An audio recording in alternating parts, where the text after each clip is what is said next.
do a second coat. And the second coat is what gives the rings their nice kind of domed quality.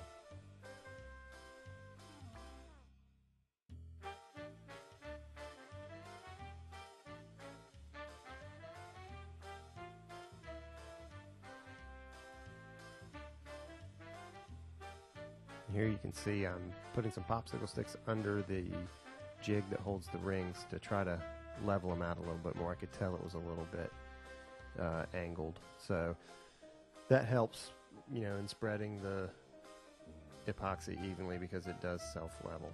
And here we are pouring the epoxy onto all of our pendants, and the pendants are much easier. They're not as deep as the rings, so they're generally a one coat deal. I try to, as quickly as possible, get that plastic cover back over my pendants and rings, because nothing is as unsatisfactory as doing all this work and then ending up with pendants and rings with dust in them. You're going to have to deal with bubbles coming up.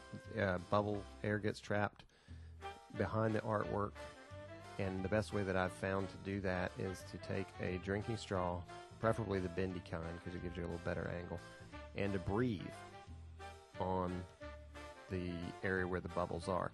Now, resin manufacturers will not recommend this because there's, you know, it's a safety issue. It's very easy to breathe back in instead of breathing out.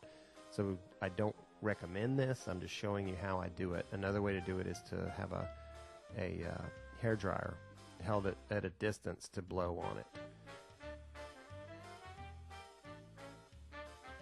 So I guess what I'm saying is don't try this at home, but it does save a lot of work as far as trying to pop them with a toothpick. That hasn't always worked that well for me.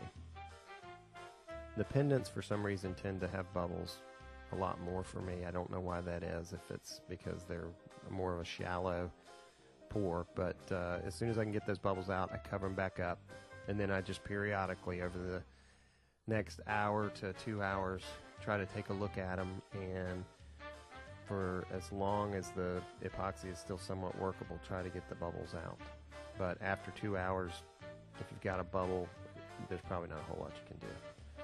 Then I come back and the next day for the rings, and I pour my second amount of epoxy, which causes the dome, and you know, really makes them just really pop. It will distort images the more you dome it, so you need to keep that in mind. If you have something that you don't want to get kind of a distorted look to it, don't dome them too much. And once again, just keep that cover on them as much as possible.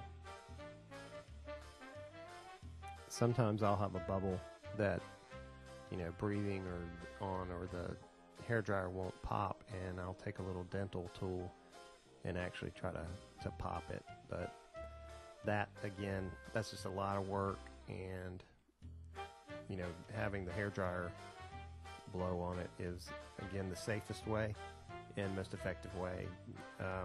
You can see me there, I was moving a ring apart. They were getting a little close, and the surface tension that this epoxy has, if you have these things just close enough, they'll just kind of glom together, and it'll cause epoxy to go down the side of your ring or your pendant. Once I'm done, I cover it up and just wait. Once the rings are cured, and for this particular type of epoxy, it takes about 12 hours to reach what they call a soft cure. It's longer than that for the hard cure. You can see here, there's a tiny little bubble in the corner of that ring, so that one's not going to make it to the sales floor, as it were. But for the most part, most of these came out really well. The epoxy is nice and shiny, and the doming on this particular round of rings was exactly the way I like it.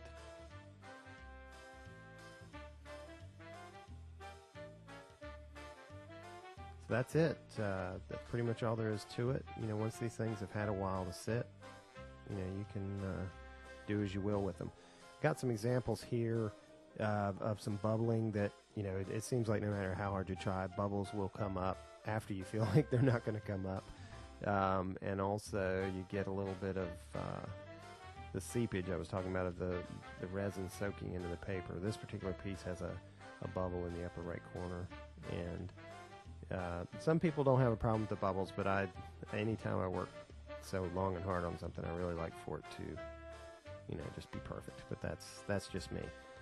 Occasionally you'll have some things where the epoxy has gone out over the edges.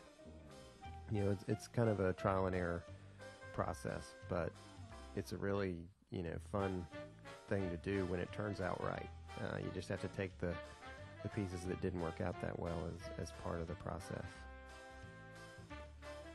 This particular piece shows some seepage up in the corners there, and the corners seem to be really difficult for me as far as getting them sealed well enough. I don't know why, but I tend to have problems, or when I do have problems, they're in the corners. I'd like to thank you for watching, and I hope that this tutorial has been helpful and that you'll have fun making your resin jewelry.